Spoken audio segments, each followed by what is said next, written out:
এই ধর এই গোস্তের টুকরা খানি কাটতে রাখ, কেউ গোস্ত নিতে আইলে সেই গোস্তের লগে এই গোস্ত খানি মিলাই দিয়ে দিবি।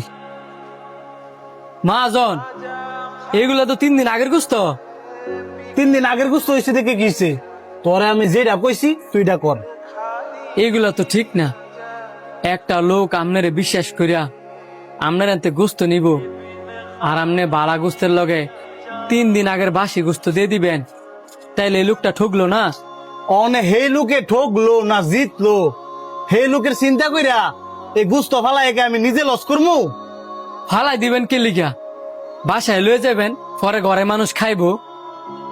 এই 3 দিনের বাসি গোস্ত ঘরের ভিতরে নিয়া আমি আমার পরিবার রেখা হইতাম? 3 দিনের বাসি গোস্ত আমনে আমনের পরিবার রেখা হয় যাচ্তেন না, অথচ যেই লোকটা টেয়া দিয়া গোস্ত নিব ওই লোকের পরিবারে আমনে এই গোস্ত খাওয়াইতে কন? তখন আমি কি করতাম? এটাকে আমি টিয়া দাগি নানছি না, এতখানি গোস্তকে আমি ফালাই দিতাম, এটা আমার বেসন লাগতো না? ফালাই দিবেন কি লিগা? কমাই বেচালামু, যাইনি তো আইব হ্যাঁ কমু যে এই গোস্ত হচ্ছে 3 দিনের বাসি গোস্ত।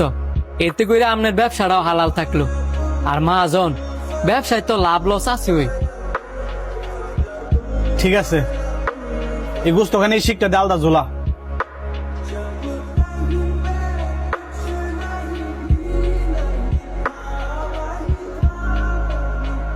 ভাই গোস্ত কত টাকা কেজি? আরে ভাই রাখ মনে, কয় কেজি লাগবো লন? এই শান্ত, বাইরে গোস্ত দে। কয় টাকা করে রাখবেন আগে কয়ে লন।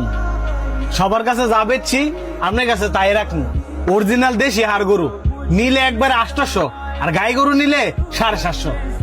আমার 2 কেজি হাড় গরুর মাংসই দেন। আপনি চেয়ারটা বন, আমি দিতেছি।